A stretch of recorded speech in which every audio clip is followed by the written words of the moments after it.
Čaute ľudkovia, je tu čas na ďalšie ochutnávkové video. Prvé bolo makronky, toto je druhá časť.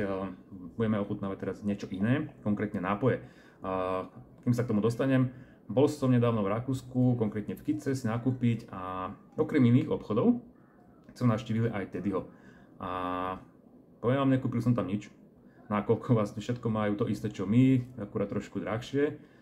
Tam už sa o kvalite dá polemizovať, pretože to nie sú potraviny ani maviváš, tieto veci majú oni kvalitnejšie, ale ináč tieto doplnky je to isté. No ale konec koncov išiel som už odtiaľ preč a pri pokladniach oni majú taký regál s cukrovinkami, tak som si povedal, že kúpim si niečo také, že Origoš, Osterreichische, aby som si to ma trošku zamaškrtil a objavil som tam zaujímavú vec. Konkrétne toto. Chupa Chups v plechovke, nápoj. Že to nevymyslíš, akože to som ešte nikdy nevidel. Aspoň u nás vtedy nie. Ak niekto to zbadal, tak OK, dajte mi vedieť, lebo ja som to ešte nevidel. Majú 4 rôzne príchute. Ja som zobral 3. Štvrtú som nezobral, pretože štvrtá je jahoda v kombinácii s nejakým, neviem čo to je, smotana, jogurt, ťažko povedať. Myslím, že to je to isté, ako existujú také okrúhle cukriky, červeno-biele. Táto istá kombinácia jahoda a nejaká smotana v tom, alebo jogurt, ja neviem, proste mne to nechutí. A predsa som vedel, že takto bude chutiť aj ten nápoj, tak som ho nebral. No ale kto to má rád, tak viete, že toho tam majú. Ja som zobral príchute, mám tu žuvačka a čo to je?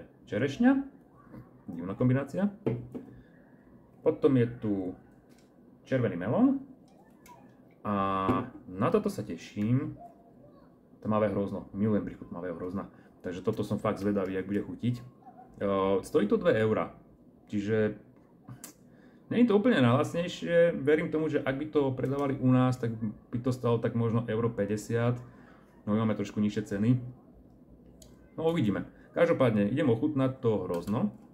Nebudem otvárať naraz všetky, lebo to by som potom musel vypiť a to zrovna nechcem. Takže najbližšie potom urobím videjko, kde ochutnám to červený melón a tú višňu s žuvačkovou príchuťou. To musí byť sranda. Dobre, idem si to otvoriť. Neprskaj. Tak. Pohár. Chupa Chups. Je to také zvláštne fialkové, tá farba. Dobre. Som nalial trošku veľa, mám tam veľa peny. Joj. Toto je paráda. Akože normálne, keby ste si kúpili hrozno, tmavé. To nie je to červené, čo sú červené bubulky, ale to úplne tmavé, to modré. Čo sa robí, neviem, asi frankovka z toho, čo ja viem. A keby ste si to rozmagali, tak tá vôňa... Ty kokos. Dobre.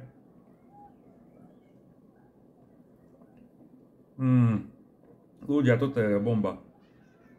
Je to sladunké a naozaj to cíti tam to hrozno, proste to je keby niekto vymačkal hrozno do tej plechovky a šupol tam nálepku Chupa Chups. Fakt, akože je to pecka.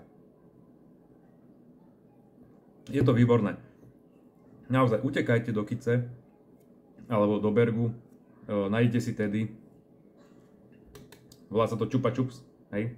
To hrozno musíte ochutnať. Doma rád hrozno, tak to odporúčam naozaj veľkom. A ja potom spravím videjko s ďalšími 2, aby sme si to ochutnali. Jo?